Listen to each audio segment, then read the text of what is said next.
আপনার কাছে কেমন লাগতেছে? আমার কাছে খুব ভালো লাগতেছে। এরকম তো দেখি না, এই জায়গায় দেখি এই পদ্ধতিটা। নদীর নদী অনেক উপকার। নদীর নদীর তীরে বন্যার মধ্যে আমাদের তো কেনা হ্যাঁ, লাগে। পানি উঠে যায়, তার জন্য এই ব্যবস্থা এরা করে। বিশেষ করে বন্যার জন্য এটা লাগে।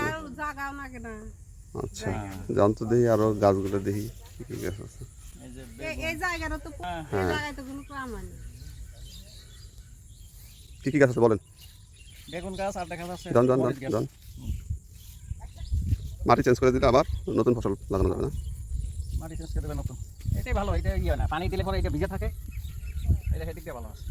যমুনা নদীর উপরে নদী তীরবর্তী এলাকা, বন্যার পানি এখানে নিত্য সঙ্গী।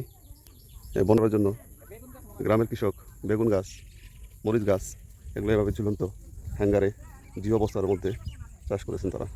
সত্যি এটি প্রশংসনীয় উদ্যোগ। এখানে তারা ফেরামন টোপ ব্যবহার করেছেন, কীটনাশক ব্যবহার করেন, এটা আরেকটি ভালো উদ্যোগ। প্রতিটি জমি ফেলে না রেখে আমরা সবাই এই ধরনের উদ্যোগ নিতে পারি। গাছ ওদিকে বেশি যাচ্ছে না? সেই তো মরিচ গাছে ভালো, এই বেগুন গাছে পোকা ওদিকে মুম্বাই মরিচ এরকম।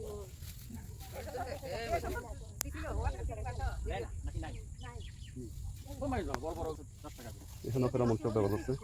এটা কি চাল কুমড়া না?